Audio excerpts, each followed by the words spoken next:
नमस्कार, मंडल news bulletin में आपका स्वागत है। आइए पेश करते हैं आज के कुछ प्रमुख व मुख्य समाचार। अब तक यदि आपने मंडल न्यूज के इस चैनल को लाइक व सब्सक्राइब नहीं किया है तो जल्द से जल्द इस चैनल को लाइक व सब्सक्राइब जरूर कर दें।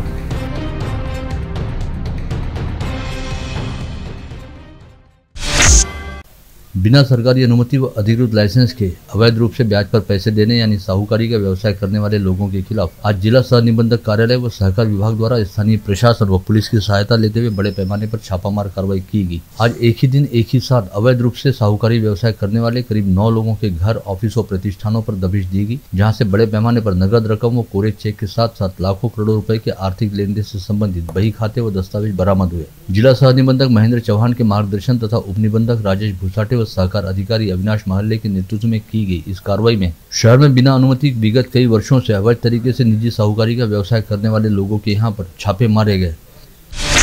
इन निजी साहूकारों के नाम तो पता नहीं चल पाए हैं, लेकिन विश्वसनीय सूत्रों ने इन लोगों के सरनेम बताए हैं, जिसके मुताबिक जिन लोगों के यहाँ छापे पड़े हैं उनमें झांबानी, झंवर, रंगारकर, वाधवानी, चरजन व कुबड़े नामक साहूकारों का समावेश है। नागपुर पुलिस ने ओडिशा राज्य से एक ट्रक के जरिए 71 बैग में भरकर बीड़ भेजे जा रहे 1555 किलो गांजे की खेप को बुधवार की सुबह पकड़ने में सफलता हासिल की। इस गांजे का बाजार मूल्य करीब 2 करोड़ 33 लाख रुपए बताया गया है। चूंकि यह गांजा बीड़ जिले में भेजा जा रहा था, अतः इसकी जानकारी दिए जाते ही बीड़ जिले की आष्टी पुलिस ने आष्टी शहर से 2 लोगों को गिरफ्तार करने में सफलता हासिल की। गतरोज शिंदे गुट के नेता व सांसद राहुल शेवाले ने कांग्रेस की भारत जोड़ो यात्रा को बीच में ही रोक दिए जाने की मांग उठाई थी, जिस पर अपनी प्रतिक्रिया देते हुए आज अकोला में एक पत्रवार्ता के दौरान सांसद राहुल गांधी ने कहा कि यदि महाराष्ट्र व केंद्र सरकार इस यात्रा को रोकना चाहती है तो उन्होंने ऐसा प्रयास जरूर करके देखना चाहिए, लेकिन उसके बाद इसके क्या परिणाम सामने आएंगे इसके बारे में भी पहले से विचार कर लेना चाहिए। भारत जोड़ो यात्रा के 71वें दिन आज 17 नवम्बर को राहुल गांधी अकोला जिले के पातुर पहुंचे। इस समय मीडिया के साथ संवाद साधते हुए राहुल गांधी ने कहा कि आज इस देश के सामने कई समस्याएं खड़ी है, जिन पर भाजपा नेता कभी कुछ नहीं बोलते और विपक्ष को भी जनता की समस्याओं को लेकर संसद में कुछ नहीं बोलने दिया जाता। इस दबाव तंत्र के साथ ही अब देश में लोकतंत्र के स्थान पर तानाशाही को लादने का प्रयास किया जा रहा है। इस पत्रवार्ता में सांसद राहुल गांधी ने स्वतंत्र वीर विनायक दामोदर सावरकर की एक चिट्ठी भी पढ़कर सुनाई, जिसमें आजीवन कारावास की सजा से खुद को माफ व मुक्त किए जाने हेतु अंग्रेज सरकार से किए गए आवेदन में सावरकर ने लिखा था कि वे ब्रिटिश सरकार के प्रति वफादार बने रहेंगे। वहीं कांग्रेस के प्रदेशाध्यक्ष नाना पटोले ने कहा कि भारत जोड़ो यात्रा अब कांग्रेस पार्टी की नहीं बल्कि पूरे देश की यात्रा बन गई है और देश का आम जनमानस इस यात्रा के साथ जुड़ गया है। ऐसे में यदि भारतीय जनता पार्टी द्वारा इस यात्रा को रुकवाने का प्रयास किया जाता है तो इसके काफी गंभीर परिणाम होंगे और भाजपा ने उन परिणामों के बारे में पहले ही चिंता कर लेनी चाहिए। आज पातुर से निकली भारत जोड़ो पदयात्रा में फिल्म अभिनेत्री रिया सेन भी शामिल हुई, जिन्होंने राहुल गांधी के साथ इस पदयात्रा में कदम से कदम मिलाया। रिया सेन आज इस यात्रा में सभी के आकर्षण का केंद्र रही और सोशल मीडिया पर रिया सेन व राहुल गांधी के फोटो भी जमकर वायरल हुए। इससे पहले हैदराबाद में फिल्म अभिनेत्री पूजा भट्ट तथा नांदेड़ के देगलूर में बॉलीवुड अभिनेता सुशांत सिंह ने भारत जोड़ो यात्रा में हिस्सा लेते हुए राहुल गांधी के साथ पदयात्रा की थी। गतरोज वाशिम के जामरून फाटे से निकलकर मालेगांव की ओर बढ़ते समय सांसद राहुल गांधी ने अमानी गांव में बीबे फोड़कर गोडंबी निकालने वाली महिलाओं मजदूरों से बातचीत की। इन महिलाओं द्वारा अपने हाथों से गोडंबी निकालने का कार्य किया जाता है, जिसकी वजह से उन्हें त्वचा रोगों का भी सामना करना पड़ता है। इसे लेकर राहुल गांधी ने इन महिलाओं से बातचीत करते हुए उनकी समस्याओं को जाना। भारत जोड़ो यात्रा के 71वें दिन अकोला जिले के पातुर से शुरू हुई पदयात्रा में पुरानी पेंशन योजना लागू किए जाने की मांग करते हुए राज्य भर के करीब 10,000 सरकारी व अर्ध सरकारी कर्मचारी भी राहुल गांधी के साथ इस यात्रा में शामिल हुए। इन कर्मचारियों का कहना रहा कि जिस तरह से झारखंड व हिमाचल प्रदेश में कांग्रेस ने पुरानी पेंशन योजना को लागू किया है, उसी तरह से महाराष्ट्र में भी पुरानी पेंशन योजना को लागू किया जाए। वहीं इस बीच पता चला है कि आगामी 19 नवंबर को कांग्रेस नेत्री व पार्टी महासचिव प्रियंका गांधी भी भारत जोड़ो यात्रा में शामिल होने जा रही हैं। यह जानकारी देते हुए कांग्रेस प्रदेशाध्यक्ष नाना पटोले ने कहा कि भले ही कुछ लोग भारत जोड़ो यात्रा में बाधा पहुंचाने का प्रयास कर रहे हैं, लेकिन इसके बावजूद यह यात्रा कश्मीर तक जरूर पहुंचेगी और कश्मीर पहुंचकर ही समाप्त होगी। कल कांग्रेस नेता व सांसद राहुल गांधी की शेगांव में जनसभा होने जा रही है, जिसे लेकर समूचे पश्चिम विदर्भ के कांग्रेसियों में अच्छा खासा उत्साह व जोश दिखाई दे रहा है। अमरावती जिले से हजारों कार्यकर्ता कल सुबह 9 से 10 बजे के बीच संतनगरी शेगांव के लिए प्रस्थान करेंगे। स्थानीय कांग्रेस नेताओं ने दावा किया कि अमरावती महानगर से 3,000 से अधिक, वहीं देहातों से 30,000 से अधिक कार्यकर्ता राहुल गांधी को सुनने के लिए शेगांव रवाना होने वाले हैं। जिले की पूर्व पालक मंत्री व विधायक यशोमती ठाकुर, पूर्व विधायक वीरेंद्र जगताप, कांग्रेस के जिलाध्यक्ष बबलू देशमुख व अन्य नेता पहले ही भारत जोड़ो यात्रा में जुड़ चुके हैं। इसके साथ ही शहर की विधायक सुलभा खुड़के ने वाशिम में भारत जोड़ो यात्रा की अगवानी की और वे राहुल गांधी के साथ कदमताल करती भी दिखाई दी। वहीं अब दोबारा सैकड़ों महिला कार्यकर्ताओं को लेकर वे कल शेगांव की जनसभा के लिए रवाना होने वाली हैं। पूर्व पालक मंत्री व विधान परिषद सदस्य प्रवीण पोटे पाटिल ने कुछ समय पूर्व राज्य के सार्वजनिक लोक निर्माण मंत्री रविंद्र चौहान को नवसारी राहटगांव रिंग रोड को 4 लेन करने और यहां पर रोड डिवाइडर बनाने के साथ ही स्ट्रीट लाइट लगाने के संदर्भ में अनुरोध किया था, जिसे स्वीकार करते हुए लोक निर्माण मंत्रालय ने इस बारे में अमरावती के अधीक्षक अभियंता को आगे की कार्रवाई हेतु पत्र भेजा है।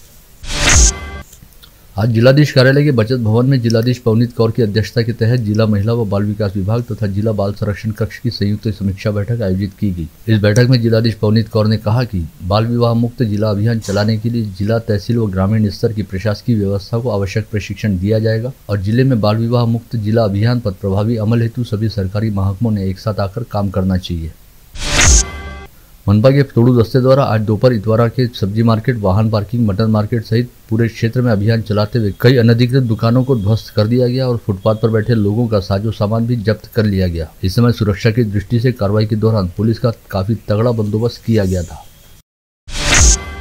आगामी रविवार 20 नवंबर को होने जा रहे विद्यापीठ सीनेट चुनाव में स्नातक निर्वाचन क्षेत्र से उम्मीदवार प्रिया दिलीप कड़ू का नामांकन कोर्ट ने भी खारिज कर दिया, जिसे नूटा संगठन के लिए काफी बड़ा झटका माना जा रहा है। ऐन वक्त पर नूटा ने निर्दलीय प्रत्याशी मयूरी समीर जौंजाल को अपना उम्मीदवार घोषित किया है। खास बात यह है कि प्रिया कड़ू के नामांकन पर मयूरी जौंजाल ने ही आक्षेप लिया था। बडनेरा शहर की जूनी बस्ती रेलवे क्रॉसिंग के उड़ान पुल का निर्माण कार्य इस समय चल रहा है। इस उड़ान पुल के निर्माण के लिए चंद्रनगर के पास 26 भूधारकों की जमीन अधिग्रहित करना है। इसमें से 4 लोगों की सीधी खरीदी के जरिए जमीन अधिग्रहित हो गई है, लेकिन अन्य लोग बाजार भाव के मुताबिक मुआवजा मिलने की मांग को लेकर अड़ गए। ऐसे में गत रोज बचत भवन में संबंधित भूधारकों की आयोजित बैठक में काफी हंगामा हुआ और इन सभी भूधारकों ने सरकार द्वारा निर्धारित मुआवजा रकम को लेने से इनकार कर दिया। जिला कामगार कृति समिति के प्रतिनिधि पीयूष शिंदे ने आज यहां बुलाई गई पत्रकार परिषद में आरोप लगाया कि निर्माण कार्य के श्रमिकों हेतु सरकार की अनेक योजनाएं होने से उन्हें 90 दिन के काम के प्रमाण पत्र की आवश्यकता होती है, लेकिन संबंधित ठेकेदार और ग्राम सेवक 90 दिन काम करने के बाद भी निर्माण कार्य से जुड़े मजदूरों को प्रमाण पत्र देने में आनाकानी करते हैं और इसमें अड़ंगा लगाते हैं। पहले वर्ष की पढ़ाई शुरू होने के साथ ही दूसरे वर्ष की फीस जमा करने पर यहां के doctor Panjabrao Deshmukh memorial medical college को सरकार की फीस रेगुलेटिंग अथॉरिटी ने कड़ी फटकार लगाई है और 1 सप्ताह के अंदर संबंधितों को फीस वापस करने के आदेश दिए हैं। मनपा प्रशासन द्वारा आज जोन क्रमांक 5 भाजी बाजार में स्वच्छ सर्वेक्षण 2023 के तहत आयोजित विभिन्न कार्यक्रमों के दौरान मनपा के स्थायी व ठेका सफाई कर्मियों को काम का प्रमाण पत्र देकर सम्मानित किया गया। करीब 3 साल के अंतराल पश्चात अमरावती शहर में 3 दिवसीय दीनी तबलीगी इज्तिमा का आयोजन अगले माह 2, 3 व 4 दिसंबर को होने जा रहा है, जिसके लिए नवसारी टी पॉइंट पर आर्चिड इंटरनेशनल स्कूल के सामने 22 एकड़ खुली जमीन पर आयोजन को लेकर अभी से तैयारी करनी शुरू कर दी गई है। इस आयोजन को लेकर हो रही तैयारियों और आयोजन स्थल पर किए जाने वाले बंदोबस्त को लेकर आज शहर पुलिस आयुक्तालय के पुलिस उपायुक्त विक्रम साली व सहायक पुलिस आयुक्त पूनम पाटिल सहित गाड़गनगर पुलिस स्टेशन के थानेदार आसाराम चोरमले ने आयोजन समिति के पदाधिकारियों के साथ आयोजन स्थल का दौरा व मुआयना किया और आयोजन को सुचारू रूप से संपन्न कराने हेतु आयोजकों को आवश्यक दिशा निर्देश व सुझाव दिए। हमारी तमाम अहबाब से गुजारिश है कि ये इज्तिमा न इमारत का है न शूरा का है, ये खालिस तबलीगी इज्तिमा है। इस मसले को बिल्कुल हम ना छेड़ें, हमने इसी के लिए इसको कायम किया है। इसलिए आप हजरात से गुजारिश है कि इसको इमारत शूरा का रंग ना दें। ये तबलीग का इज्तिमा है, जैसा आज तक के तबलीग के इज्तिमा होते रहे इसी तरह ये इज्तिमा है। इसलिए हमारी गुजारिश है आपसे कि आप इसको दूसरा रंग न दें। भारतीय जनता पार्टी की शहर सचिव व पूर्व पार्षद पंचफूला चौहान की अगुवाई में आज मनपा आयुक्त प्रवीण आष्टीकर को ज्ञापन सौंपते हुए बताया गया कि केंद्र सरकार द्वारा चलाई जा रही पीएम आवास योजना से शहर के वडाली परिक्षेत्र में रहने वाले कई लोग अब भी वंचित हैं। ऐसे में इन सभी परिवारों को जल्द से जल्द पीएम आवास योजना के तहत घरकुल का लाभ दिया जाए। पण तेव्हापासून आम्हाला पीआर कार्ड अभावी एकही घरकुल नजूलच्या जागेवर मिळालं नाही। 2011च्या GR प्रमाणे त्यांनी तातडीने आम्हाला पीआर कार्ड द्यायला पाहिजे होतं। बऱ्याचशा डिपार्टमेंट जे आहे 7-8 डिपार्टमेंट जसं पाणी पुरवठा आहे, महसूल आहे, भूमी अभिलेख आहे, जिल्हा अधिकारी आहे, त्यानंतर जीवन प्राधिकरण आहे, अशा डिपार्टमेंटकडून सगळ्या एनओशा प्राप्त झालेल्या आहेत। पण ADDP जे महानगरपालिकेचं नगररचना विभाग आहे या विभागाकडून ते एनओशा अप्राप्त असल्यामुळे अजूनपर्यंत आम्हाला पीआर मिळाले नाही। आम्ही आयुक्त महोदयांना आज निवेदन घेऊन आलेलो आहोत आणि ते घर मिळावे किंवा मग तातडीने आम्हाला आधी घरं द्या। पीआरची आम्हाला गरज नाही आहे, आधी घरांची गरज आहे। करीब 3.5 वर्ष तक सभी को एक तरह से बंधक बनाए रखने वाले और इस दौरान करीब 1600 लोगों की जान लेने वाले कोविड वायरस का संक्रमण अब पूरी तरह से नियंत्रण में आ चुका है, क्योंकि रोजाना पाए जाने वाले संक्रमितों की संख्या विगत लंबे समय से घट गई है। साथ ही कोरोना से होने वाली मौतों का सिलसिला भी रुक गया है। इसके अलावा विगत 10 दिनों से अमरावती शहर से जिले में कोई भी व्यक्ति कोविड संक्रमित नहीं पाया गया है, जिसे अपने आप में एक राहत वाली खबर कहा जा सकता है।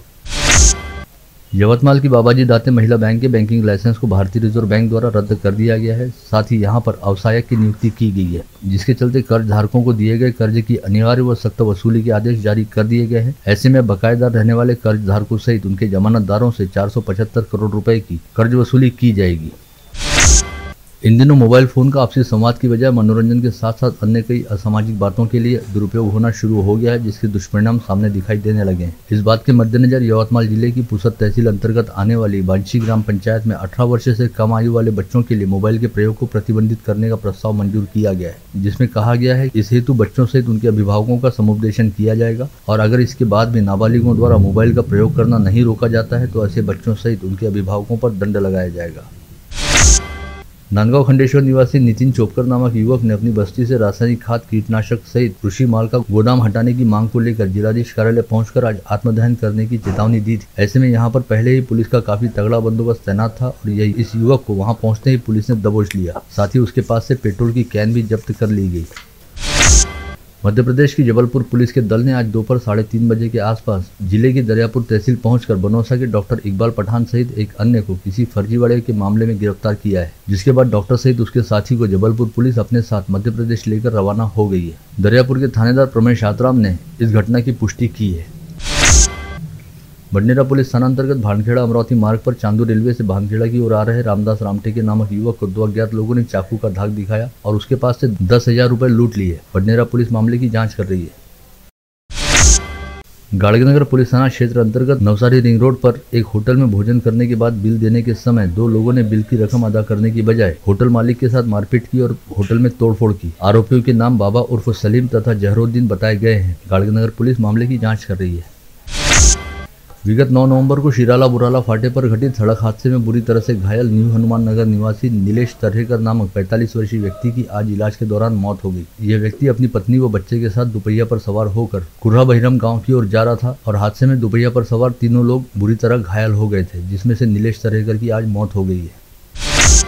महावितरण द्वारा बिजली चोरों के खिलाफ चलाए जा रहे अभियान के तहत आज नूरनगर, जावेदनगर, वाहिदनगर में 4 जगह छापा मारकर 2,80,300 रुपए कीमत की 15,233 यूनिट बिजली की चोरी पकड़ी गई। चारों आरोपियों के खिलाफ बडनेरा पुलिस थाने में शिकायत दर्ज कराई गई है। पेशे से एसटी बस चालक कुंदन सिंह ठाकुर चांदुर बाजार जाने के लिए एसटी बस में सवार हुए थे। इस दौरान नीलेश चौहान नामक अन्य चालक ने सीट पकड़ने के लिए विवाद करते हुए ठाकुर के साथ लात घूंसों से पिटाई। यह घटना कोतवाली पुलिस थाना क्षेत्र के एसटी बस डिपो परिसर में कल दोपहर घटित हुई। कोतवाली पुलिस थाना क्षेत्र से अपराध शाखा पुलिस ने 2 कुख्यात चोरों को गिरफ्तार कर 11 मोटरसाइकिल समेत 2 ऑटो भी बरामद किए। इन दोनों चोरों को कल अदालत में पेश किया गया, जहां से अदालत ने उन्हें न्यायिक हिरासत के तहत जेल रवाना कर दिया है। पिंपलोद में मामूली बात को लेकर 24 वर्षीय युवक ने 23 वर्षीय युवक पर चाकू से वार कर उसे गंभीर रूप से घायल कर दिया। घायल युवक का नाम ऋषिकेश जाधव बताया गया है, जिस पर अविनाश वानखेड़े ने तलवार से वार किया था। फ्रेजरपुरा पुलिस थाना क्षेत्र के वडाली बस स्टैंड परिसर में ईट भट्टी के पास रहने वाले संकल्प गजभिये नामक तड़ीपार आरोपी को पुलिस ने गिरफ्तार किया है। संकल्प गजभिये को अमरावती शहर व जिले से 2 साल के लिए तड़ीपार किया गया था। शिराला की महावितरण शाखा के सहायक अभियंता निखिल तिवारी ने पुलिस थाने में दी गई शिकायत में बताया कि किसी अज्ञात चोर ने उनके कार्यक्षेत्र अंतर्गत अलग अलग स्थानों पर लगाई गई डीपी से इलेक्ट्रिक ऑयल चुरा लिया, जिसकी कीमत करीब 80,000 रुपए बताई गई है।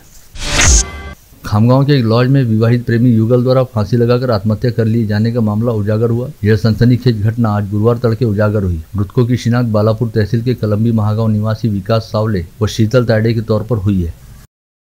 आप देख रहे थे मंडल न्यूज बुलेटिन। हमारे चैनल को लाइक करें, शेयर करें और हाँ, सब्सक्राइब करना ना भूलें। कल होगी आपसे फिर मुलाकात, तब तक के लिए धन्यवाद।